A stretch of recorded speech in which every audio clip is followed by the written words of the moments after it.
का सबसे पहला विवाह मैया रुक्मिणी के साथ में विधि विधान के साथ संपन्न हुआ।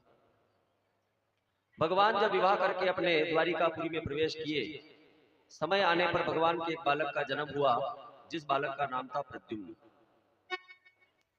एक राक्षस था जिसका नाम था शम्रासुर।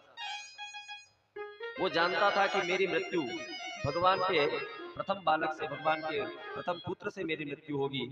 तो उसने माया करते हुए भगवान के उस द्वारिकापुरी में जाकर के भगवान के उस प्रथम बालक रुक्मिणी मैया के प्रथम बालक प्रद्युम्न का जाकर के अपहरण कर लिया और उस बालक को वहां से उठा करके समुद्र के अंदर जाकर के फेंक दिया। मन में सोचा कि बालक जीवित ही नहीं रहेगा तो मुझे कौन मारेगा, और मन ही मन बड़ा प्रसन्न हुआ कि मैंने अपने शत्रु को मार दिया, मैंने अपने काल को मार दिया। लेकिन जिसका समय आता है, जिसका जैसा योग बनता है, जिसकी जैसे मृत्यु लिखी हुई है, वो मृत्यु को कोई टाल नहीं सकता। कोशिश भी कर लो कि हम अपनी मृत्यु को टाल लें तो भी मृत्यु नहीं टाल सकते। एक सज्जन अपने घर में बड़े आनंद से पंखे के नीचे बैठे, दरवाजा खटखटाया तो उन्होंने दरवाजा जाकर के खोला और सामने देखा तो यमराज महाराज।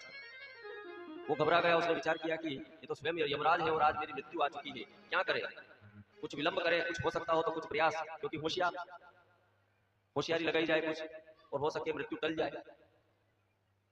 तो यमराज का उसने स्वागत किया, और स्वागत करते हुए अंदर जाकर के बिल्कुल पंखे में, कूलर में जाकर के हवा में उनको बिठाया, जल पिला रहा, सेवा कर रहा, उनको फलाहार भोजन इत्यादि सब करा रहा। और जब यमराज अच्छा भोजन कर चुके, फलाहार कर चुके, और जब भोजन करते हैं और सुंदर सी ऐसी कूलर जैसी हवा मिल जाए तो नींद आने में कितनी देर लगी। धर्मराज महाराज नींद आ गई, सो गए। होशियार आदमी, उसने विचार किया कि इनको नींद आ गई, अब अपनी बारी है। तो जो लेखा जोखा वो साथ में रखते थे, वो डायरी उठा करके देखी तो सबसे ऊपर नाम उसका।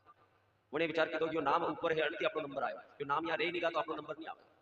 तो उसने वहां से नाम को मिटाया और सबसे नीचे जाकर के अपना नाम लिख दिया। घंटा 2 घंटा के बाद में जाकर के धर्मराज महाराज की नींद खुली और उन्होंने देखा कि वाह कैसा भगत मिला है, आज तक कतराई लोग आत्मा ने लेवान गया लेकिन ऐसी सेवा कहीं नहीं करी।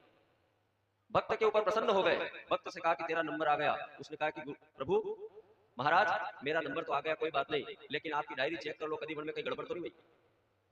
मारो नाम है कि कोई और तुम्हारा नाम की दूसरा आदमी ना आप मारे कर आइए। धर्मराज महाराज ने कहा कोई बात नहीं, तूने मेरी अच्छी सेवा करी है तो मैं लेने तो तुझे आया था, पर अब मैं तुझे लेकर के नहीं जाऊंगा। मेरी डायरी बनी हुई है, जो लेखा जोखा है उसमें मैंने नंबर से सीरियल से लाइन बना रखी है, पर मारो जो सीरियल है ऊपर थी नीचे तक जा रही थी, पर थारी भक्ति के कारण अब मैं ऊपर थी नहीं देखूंगा न मुझ सबसे आखिरी बार आदमी ने पहला ले लो और बड़े खुद भी सबसे आखिरी में अपना नाम लिखो। तो हम कितनी भी कोशिश कर ले, लेकिन अगर समय आ गया है, मृत्यु आ गई है, तो कोई हमें बचा नहीं सकता।